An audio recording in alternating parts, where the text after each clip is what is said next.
Atualidade. Hoje nós temos um assunto muito interessante e diferente aqui no programa. Nós estamos recebendo a Bernadette Lage Rocha, ela é articuladora de direitos humanos e nós vamos falar sobre os grupos ciganos, no Brasil, especialmente em Minas Gerais. Bernadette, tudo bem? Tudo bem. Então, quando fala assim em ciganos, né, vem logo uma imagem preconceituosa na cabeça da maioria das pessoas. E nós sabemos que não é bem assim, né? A origem desse povo lá no Oriente, passando pela Europa, depois expulsos para outros países, inclusive no Brasil, chegaram como degradados. Sim. Na época da coroa, não é isso? E esse preconceito persiste ao longo de séculos? Sim, eles estão aqui no Brasil há mais de 4 séculos e eles têm um estado de visibilidade total. A gente pode observar que você não vê os homens ciganos na rua. Você consegue ver as mulheres, elas estão lendo a mão, mas os homens não saem porque o tratamento que eles recebem da sociedade é um tratamento completamente diferente do que os outros brasileiros recebem. As pessoas desconhecem o fato de que os ciganos, eles são brasileiros e estão protegidos pela mesma Constituição. Uhum. E o sofrimento deles, a falta de liberdade, o tratamento que eles recebem, às vezes, por exemplo, eles reclamam muito que quando são abordados, às vezes estão dirigindo, o tratamento é como se fosse uma situação de perigo.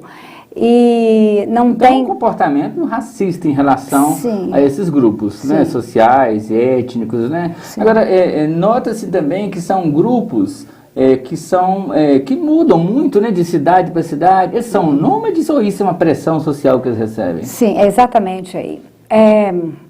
Eu tenho 10 anos que trabalho com a etnia cigana. E depois que eu comecei, eu vi que, pelo número de voluntários que tinha, que era algo que a gente, quando começa, não consegue mais sair pela pressão, pelo sofrimento deles. Quando eles chegam numa cidade, toda cidade, ela tem que ter, por lei, um espaço para circo, para parque e para ciganos. Então, geralmente, isso é cumprido, no primeiro momento, isso é cumprido. Mas aí, quando ele tem esse espaço, mas ele pode ficar muito tempo na cidade ou geralmente uma passagem rápida? Sim. Porque tem filhos, vai para a escola, Sim. serviço médico, né? O que é importante a gente avisar, quando chega um grupo cigano numa cidade, o que acontece? Os vizinhos começam a se mobilizar. O cigano vai fazer isso, vai roubar criancinha, etc. E isso é um negócio tão forte na sociedade que é o que a gente chama, esse imaginário coletivo, essa memória afetiva, porque quem passou isso está acima de qualquer suspeita. Foi a vovozinha, o titio, o avô que falou assim, não chega perto de cigano não, que vai roubar, que vai acontecer isso.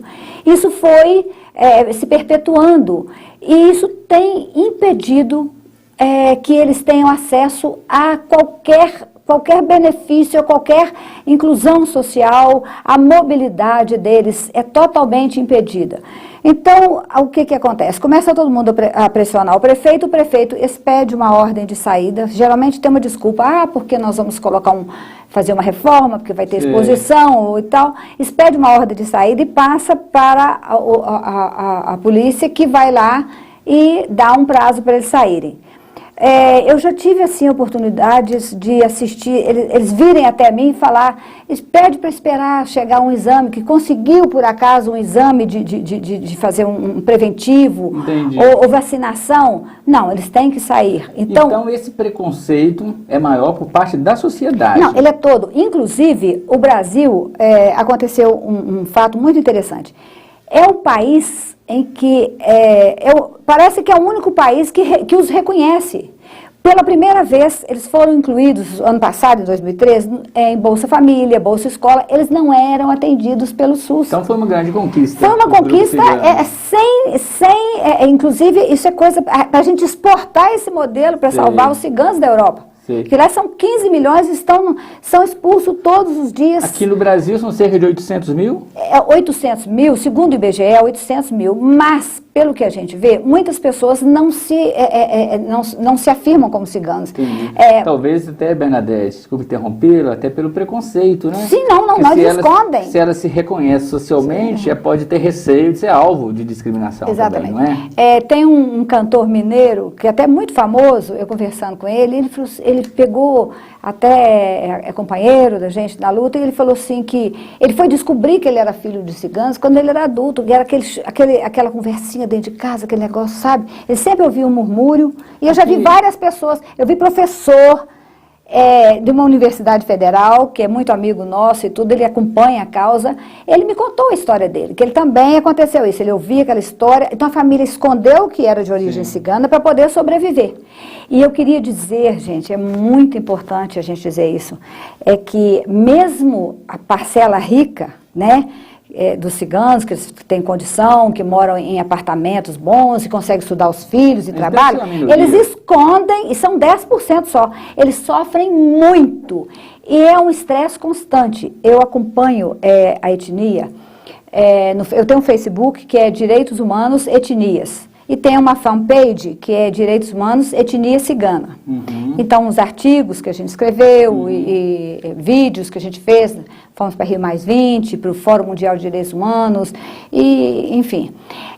O que é mais interessante é que a gente quer deixar claro que essas pessoas querem ajudar, esses ciganos que têm condição, eles querem ajudar, eles sofrem muito e eles escondem essa condição deles de ciganos justamente para poder, cada vez que eles saem, que eles são reconhecidos como tal, os casos que eles contam são vítimas, né? Muito fortes. Na verdade, há uma necessidade de uma integração social e cultural, né? Junto com todas as outras comunidades e grupos, né, da sociedade. Nosso tempo chegou ao final. Obrigado pela sua participação conosco, tá bom? Boa sorte. Obrigada. E até a próxima.